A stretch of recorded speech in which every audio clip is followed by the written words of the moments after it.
आज तिनी स्याम्पेनको विषयमा म कुरा गर्न गइरहेका छु। साधारणतया स्याम्पेनहरू फ्रान्सको स्याम्पेन क्षेत्रको उत्तर पूर्वी भागमा बन्ने गर्दछ।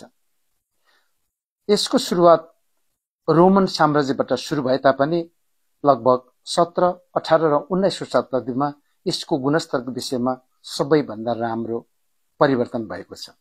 यसको गुणस्तरको परिवर्तन गर्नेमा सबैभन्दा मुख्य नायक भनेको डोम पेरियनलाई जान्छ। डोम पेरियन स्याम्पेनको पिता मानिन्छ, फादर अफ स्याम्पेन। डोम पेरियनको पूरा नाम डोम पिरे पेरियन बेनाडिक्ट हो। उनी आजीवन भिक्षु थिए। उनले स्याम्पेनको गुणस्तर बढाएपछि एउटा भनाइ के राखेका छन् भने come quickly, I am testing the stars भनेका छन्। त्यसैको विषयमा हामी डोम पेरियनको विषयमा कुरा गर्न गइरहेका छौं।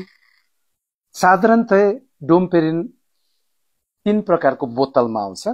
यो 750 मिलिलिटर, 1.5 लिटर र 3 लिटरको हुन्छ।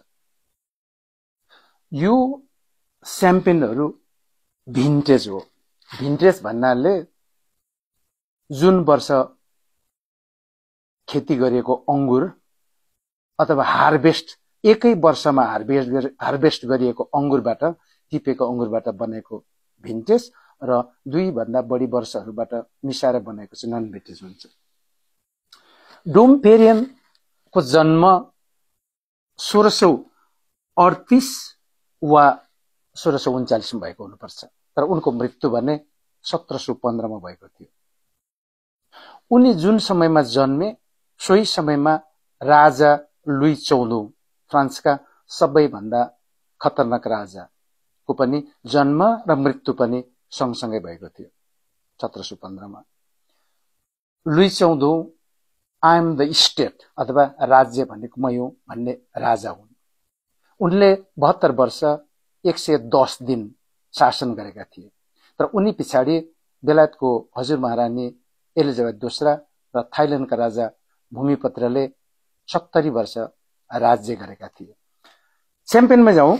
यो स्याम्पेन 2012 र यो चाहिँ 2008 मा बनेको भिन्टेजहरू हुन्। हरेक 10 वर्षमा 6 वटा भिन्टेज स्याम्पेनहरू निकाल्ने गरिन्छ। अब यो डोम पेरिग्नन रोजे 1959 संसारको